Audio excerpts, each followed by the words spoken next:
And I'm going to share my screen if you guys want to go with me to the URSL website. You guys like my header video I found? And click on clubs. I'm going to share my screen here.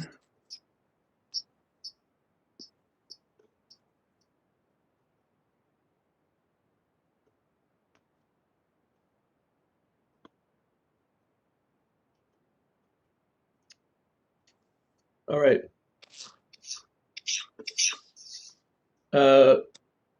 You guys can see this screen with the URSL website? Yes. Yes. Okay. So you want to go to clubs and then choose your club. I'm going to choose mine. And then that login.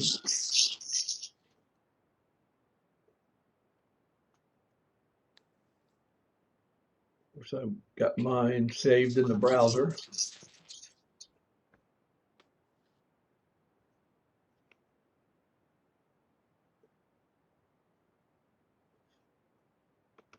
Okay. Are you guys in? Yeah. Yeah. Okay.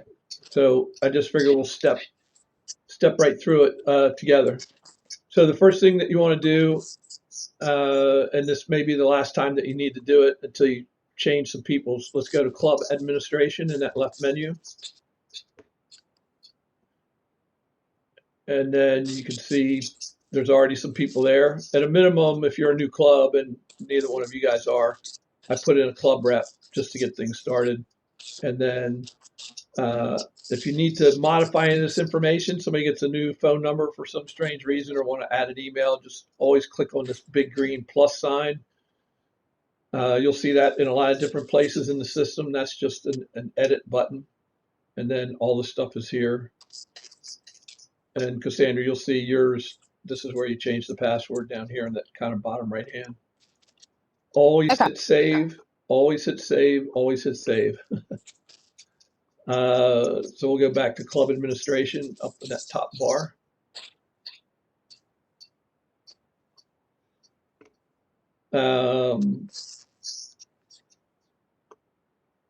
Let's see.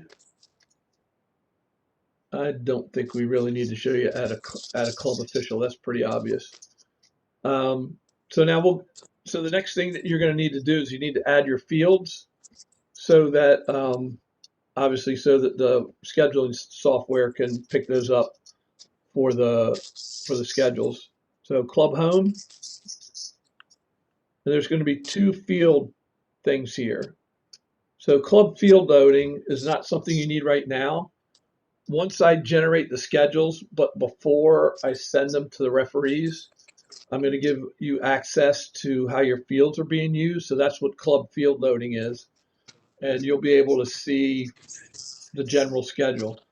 After the schedules are published on club field loading, you'll be able to see exactly what your fields are. You'll be able to sort them by field, or you'll be able to sort them by date, and you'll know exactly what's going on all your fields all the time. So that's what's under that link, but there's nothing there right now because we haven't really gotten this season started yet. So we're going to click on club field info. And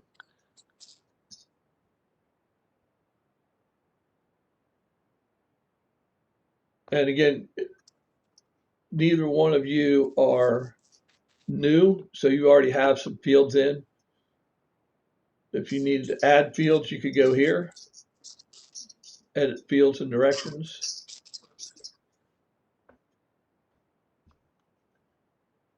Add a new complex. So what they mean by complex is any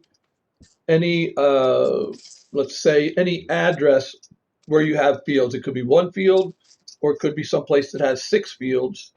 But even if it has one field, they describe it as a complex. So if you're gonna, whenever you add a field complex, that's the one that you pick. Like I said, even if it's one, and then you get address, field name, whatever, field 1, lower field, upper field, stuff like that. And you can put some directions down here. Let's see, let us see if I can go back. Again, neither one of you need to do that. So we're going to maintain field permits. This is the important part for the season. And your screen will be just like mine with no fields because this says show field permits after today. So the best thing you can do is just go backwards. So I just change it to 8720 and hit refresh. And there's the fields that I've had previously. Okay. Did I buzz through that too fast? Or you guys kind of have the same thing here? Can you go back? How'd you get to that? So if you go in Where you this are right kind of now? upper right-hand corner, see where this date is? Your date should show today. I changed mine to 2020 and then hit refresh. Am I on edit? Am I edit fields or the one before it? You should be in main. I'll go back. The screen before this. Sorry, is it manage field permits? Yes, or maintain field permits. It's either one.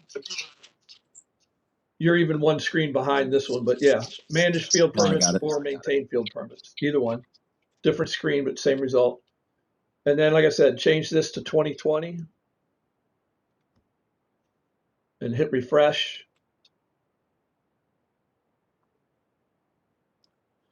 And then there's the fields that you've had. Now, you could edit this, but if you edit it, then it will take these out. And just for historical purposes, it's probably better to keep it there. So what you want to do is hit clone, and this little window will show you all the attributes of that field, right? Permit group has your name, what day of the week it's playing. So I'm not going to change that. But obviously, you can change the start date, which I've already done for my fields.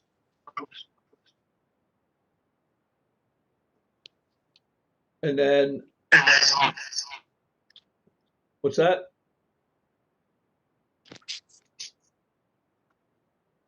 So the most important thing here is that we need separate permits for Saturday and Sunday, even if it's the same field, okay?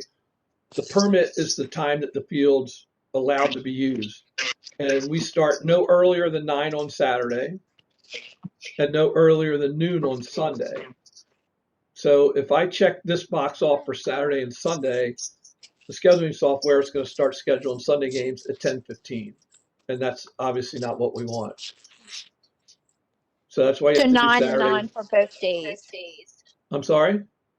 So you said 9 o'clock for both days? No, Sundays are noon. Oh, And okay. Saturdays are 9. Now, again, even if you get your field permit from the county starting at 8 in the morning, please put 9 here because that's what the scheduling software is going to see. And we don't want to start And you earlier said than that. 5 o'clock. Okay. Well, you can close. I mean, the close time can be whatever you want.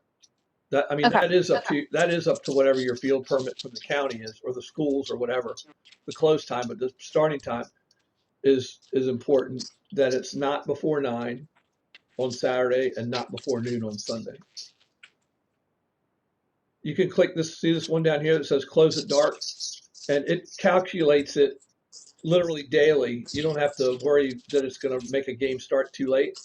It calculates the sunset time. I forget what service they use, weather.com or whatever, but they calculate daylight, and so it's automatic. They won't schedule a game too late that'll end before daylight, before you run out of daylight, if you wanted to use that. Check your ages down here. Most people are going to have 3 different field sizes, so this is important too, so that the right size age groups get scheduled on those fields.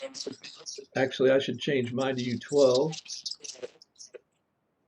Male and female, that could matter. I don't know why anybody would restrict the field to just girls, but okay. And once you've checked all that over and you've got it adjusted to the way that you want it, then you just hit save.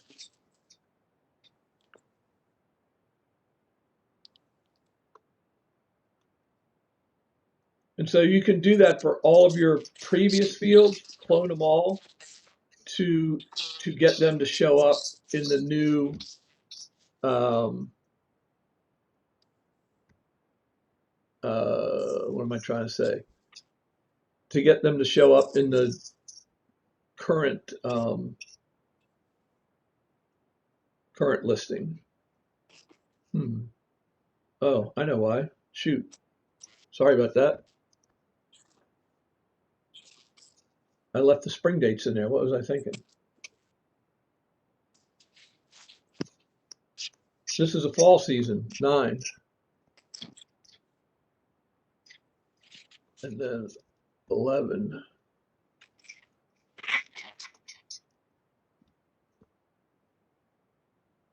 My mistake.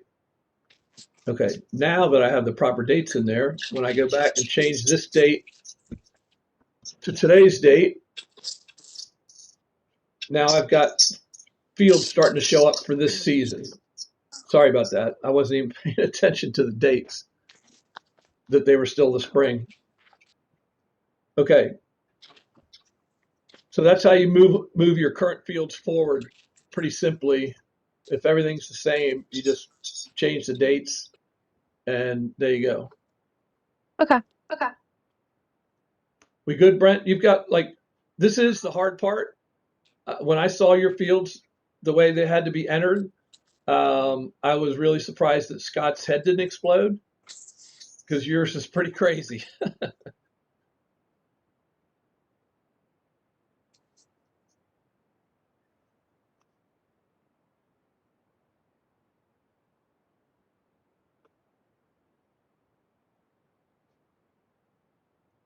All right. You know what? I know you just popped me a message, but it went away. Since I'm sharing my screen, you guys are in this little box in the corner. Yeah, I was just saying we have CMSSL and EDP and other leagues that we had to work around, so that's why it was complicated. Hopefully it'll be easier next season.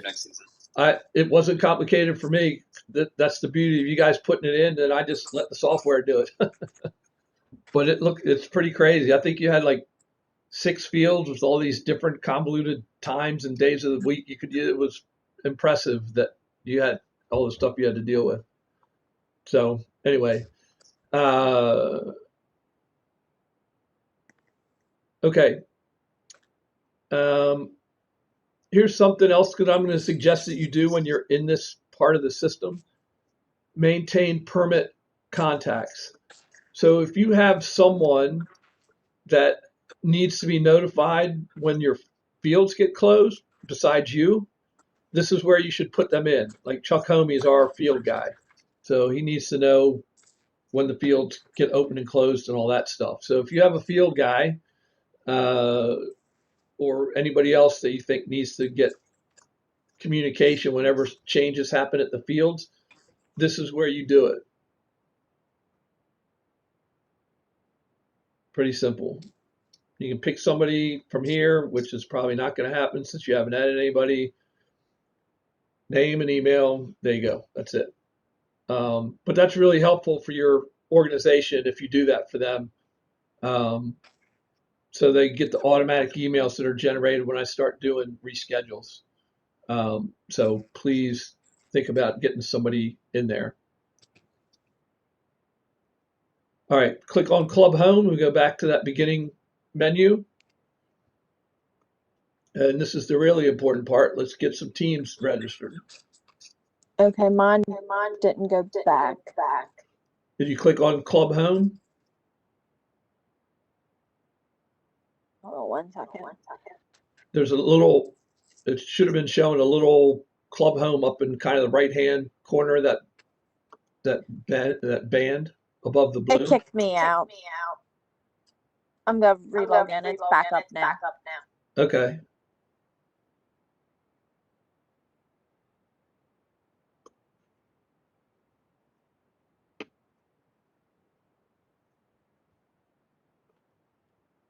Are you back at this screen?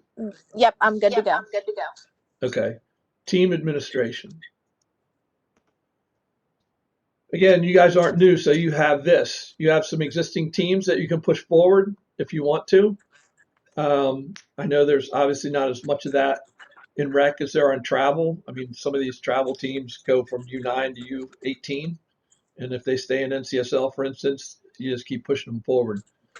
The beauty of that, if you have a team that's going to keep, the same coach, if you hit that apply now next to that last year's team, then some of the information's already filled out for you. And if this thing ever loads, you'll see it.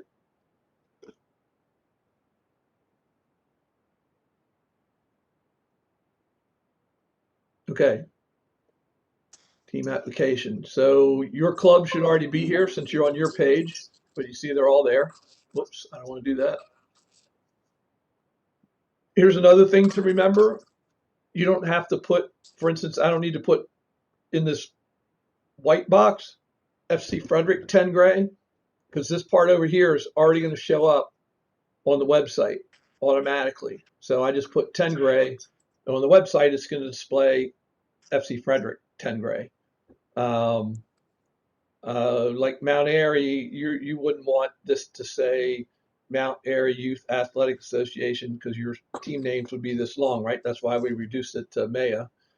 And then you just put Maya Panthers or whatever. So you just put Panthers in here and it shows up as Maya Panthers. Gender, obviously, you got 3 choices. Again, we're not going to show boys divisions on the website. They'll show up as co-ed divisions, but we'd like to have that information if it's relevant in the application, because that may help us in the way that we build the divisions, in fact. So if you know you have a boys team, then please do that, even though it's not going to be showing a boys division on the website. You can generally figure out that the top co-ed division is essentially a boys division. 99%. Dave, I have a question. Yep. Age group for 7th and 8th grade. There is still 7v7 and 11v11 showing. Is that going to be the case, or okay? It's gonna depend on who applies for what. Yeah. Okay, so it might be where I apply for 7v7, but no one else does, and then we have to figure out what to do with those players. Unfortunately, I mean, I know it's tough. Yeah, I unfortunately hope.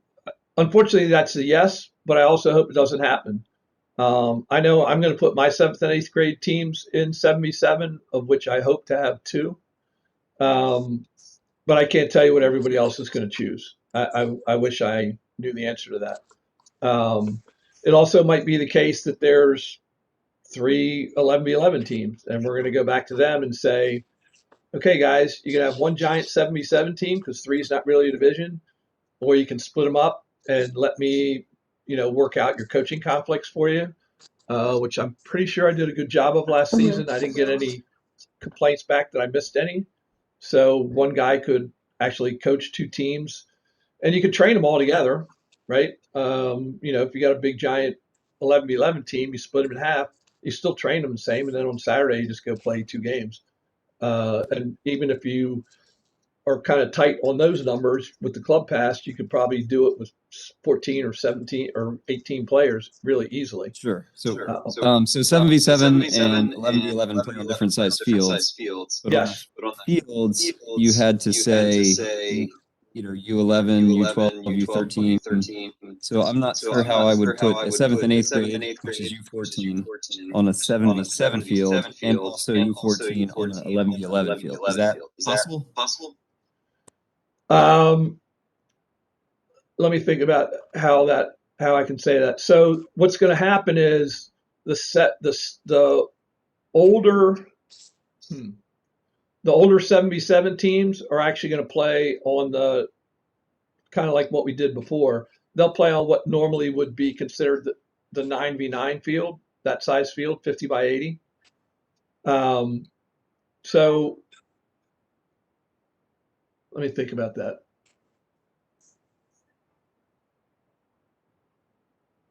I'm gonna have to, before I give you an answer, I want to make sure I'm completely right. Let me look at how those permits might be structured so that I get it right, and I'll let you know. Okay, yeah, I'm sure you're going to get it right. I'm just wondering if there's anything I can do on my side when I'm doing the fields. Yeah, 'Cause well, that's what based on our numbers, we might have one 11v11 and one 7v7. So I just want to make sure I get it right. Yeah, no, I get it, and I appreciate that, and I think, yeah, I don't know, I want to make sure that I take a look because I don't want to say anything and then have to change it. I'd rather say I'll get back to you so that there aren't two things going on in your head or mine when we talk about this. Okay. So yeah, that's a good question. I didn't think about the implications of that on the permit screen, so I got to check that out. No problem. All right, so this is what an existing team application looks like, which means all you have to do is choose whatever age group it is this year and nothing else, if nothing else changed. And then comments, if you want to put something down here, I'm not sure what, because you have two choices. You can make two requests. If you look over here, special requests up to two.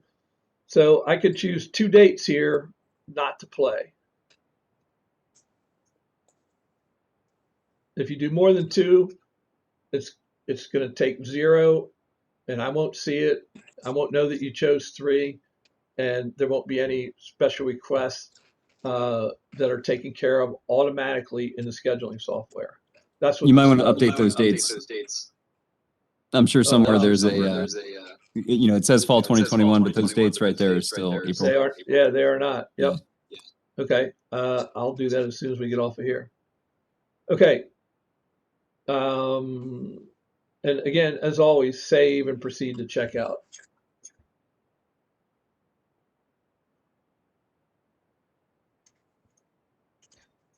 And for whatever reason, Demosphere is kind of slow, so it's going to take a little bit to get through this.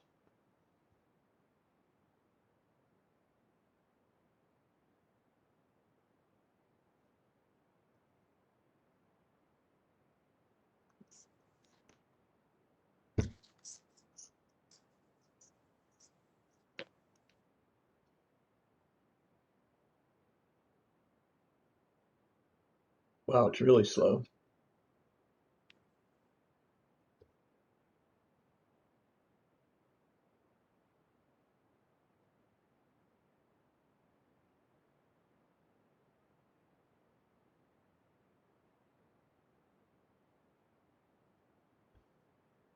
And of course, we're billing later, so this is it. If you figure out that you need to edit something on the application that you thought you just saved, you need to click here. Otherwise, we're going to proceed to complete the application.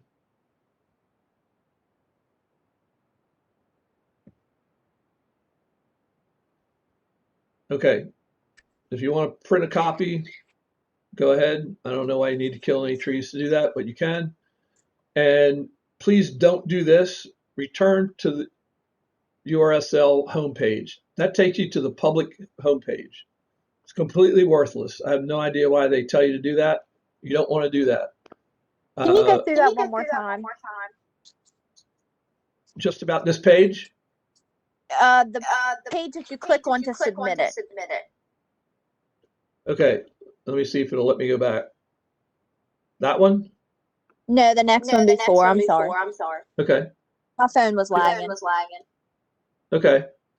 So Okay, you're good. It's at the very bottom of that. Okay, that's fine. yeah. Scroll to the bottom. Okay, that's good. Oh, and now it's going to spin and spin. So it looks like, so we do save and check out for every single team, right? That's like every individual team we do that step. Yes, you can't like add multiple teams and then click through.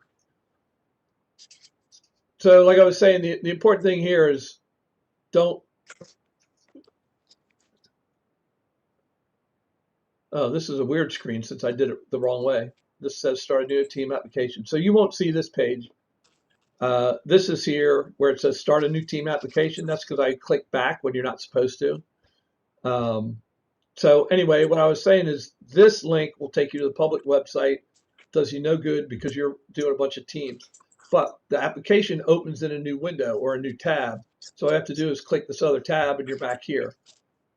Now what it doesn't do is update the fact that you just entered a team. This is still the static screen from the first time you were there.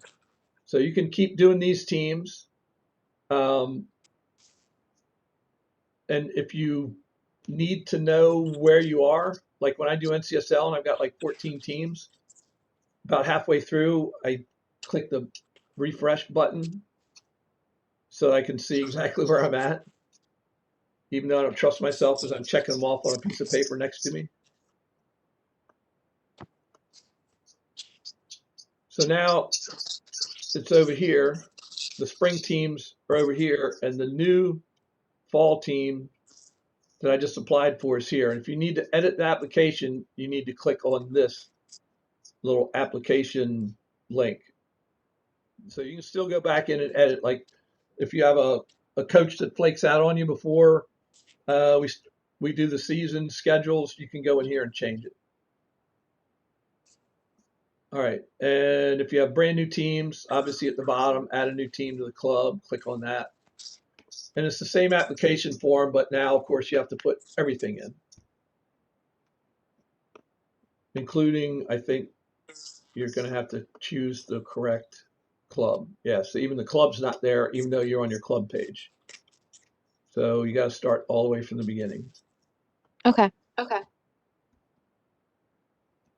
I'm just going to put a fake team in here.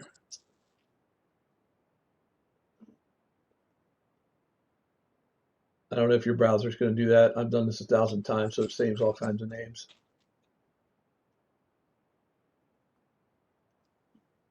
So very minimal required information, as you can see, right? The rest of this stuff you can put in if you want. The assistant coach needs to have his name on the web. He can. Team mom, manager, whatever, pertinent. And the incorrect dates that I'm going to change, I'm not going to choose any of those. Save and proceed.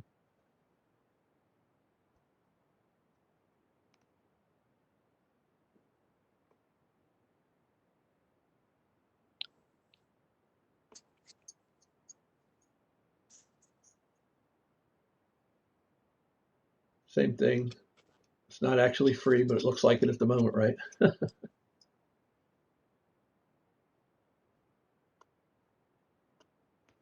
Okay. So I'm just going to dump that one. So again, we're back at this screen that was static. So I'm going to refresh it, and you'll see that the new team is there. The new team's here, and of course it's not here. This is the previous season. This is just a little bit of a history here in case you care for it. So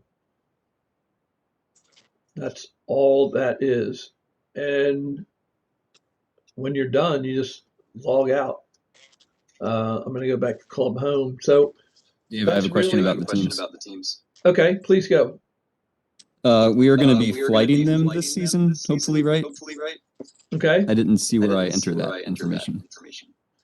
There isn't anywhere to enter that except for you can put it in the pertinent comments. This is the A team, this is the C team, whatever. That's where you should put that. That information is what I'll need when we start figuring out what, how the divisions are going to get built out. And we're actually going to do a league call on that like we did last year. And I'm hoping people are going to be a little smarter or more honest about where their teams fit. You obviously will have that information for your group. So that'll be important. And I'll use it that meeting is going to be helpful, but ultimately I'm going to make the divisions. I think based on the results from the spring and the way I made the divisions for the tournament, they came out pretty good. There weren't very many blowouts like there were during the regular season because obviously we had the results, so we knew everybody's strengths and weaknesses. And so I'm going to use that to build the divisions. It's still not going to be perfect, but putting that information in that part where it says pertinent comments is where it should be. Is high, medium, low okay? Yes. All right, cool. However you want to do it. ABC, 1, 2, 3, high, medium, low, whatever. Yeah.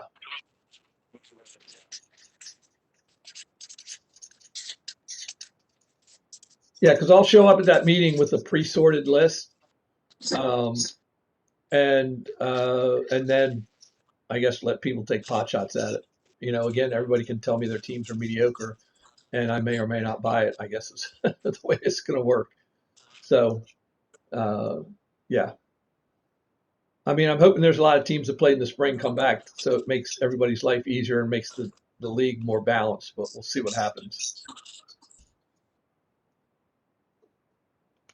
And really, that's pretty much it. I mean, log out, you're done. And, unless you guys have any questions, obviously, when you go back to do this on your own, just contact me with any questions.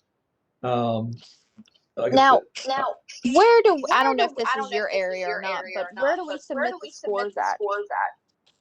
yeah, so I'll have a separate sheet with instructions for that. You will enter them on this website, Okay. and each club's going to be able to choose. So last year we pushed it all the way out to the teams, and we can do that again. But I think my observation from the season is pushing it all the way out to the teams didn't get all the scores in. A lot of people Yeah, just Wade didn't do made it. us text him our scores. Say that again. He had us text our scores to him. He submitted them all. Okay. Yeah, so I'm gonna see, and I know it's adding some work to the club reps, and maybe they can within their club get a scorekeeper so they don't have to add more work to themselves. I'm gonna suggest that the clubs uh, have somebody that collects all the scores and enters them, because that'll do two things. First, it'll keep you in touch with your teams. If anything squirrely happens at the game, it's somebody that they trust that they can communicate that to, right? Because it's somebody within their club. But it's also somebody that can say, okay, it's Monday morning and I'm missing three scores, and they can go hound that team, right? And it's their own team instead of me trying to track down 23 teams that didn't submit scores and a bunch of people that I don't know. And they're looking at emails from me going, why is this crazy guy bothering me all the time? So Okay. I'm not going to say everybody has to do that. It's going to be a suggestion, but if they want to push it out to the teams, they can. And I will send out that sheet because every season there's a different pin to get you in to enter the score. So I got to send that out to everybody, and that'll happen before the season. Okay. Okay. Anything else? I don't know. I'm sure you guys saw on your screen we got like 4 minutes left. I'm good. You got it, Brett? Yeah, I think it looks pretty straightforward. Yeah, like I said, it's not that hard once you step through it. It's a lot to step through slowly, but once you get into it, it's pretty simple. And like I said, I'm happy to answer any questions. I was just hoping to do this for about 6 or 8 people, so I didn't have to do that 6 or 8 times next week. But it looks like that's what's going to happen. So oh well. I'm worried about the okay. U14 7v7 11v11 reconciliation. I am too. I don't know which way that's going to go. I mean, as you know, I know which way I'm going to put my teams in because I think that's the right thing to do. But I understand why some guys want to play 11v11, and that's fine. And we're going to offer both and see what happens. I'm trying to do what's best for everybody. It's looking like we will probably enter a 11v11 and a 7v7. And if there aren't enough 11v11s, I can probably break that 11v11 team up in two. We'll see how it works. Okay. Yeah. I mean, it really, unless they're an 11v11 team with like 12 or 13 players, and of course, it's a bigger commitment for the coach. If it's only one coach, he's going to have to make 2 games on Saturday, but it's very doable. I mean, it's training the same amount of kids. Just on Saturday, you go to 2 games and share players. So some kids are going to get lots of extra playing time anyway. So to me, that's a win-win. But I know it's a burden on one coach. So we'll see what happens. Scheduling those guys like to back in Mount Airy would make that easy, but that's I'm sure that's impossible to put into the scheduler. I mean, it's not impossible, but it's really difficult, especially if they end up in separate divisions. Like if you don't want to play each other and there's like 2 kind of middle divisions, then yeah, it makes it hard because one's going to have an away game, the other one's going to have a home game on the same day, and it's hard to reconcile that. And what happens is you end up taking away home games from their opponent, so you guys end up with 7 home games, and these other guys have 3 or 2 because we jerked them around to do some back-to-back stuff. So Yeah. it would That be picture in the background, yeah. it looks like there's a forest on the field, and the field's at like a 30-degree angle. Yes. Where is that? And a truck driving by. See the scale? Yeah, I see the truck. Yeah. I don't remember. I got that picture about 15 years ago, and I got to look up. Where I got it. I went searching on the web way back when I was running scrimmage tests. I kept getting all these pesky emails. What are your fields like? What are your fields like? I'm like, dude, they're fields. So I found this picture and I started sending it out and saying, this is our premier field. What else do you want to know?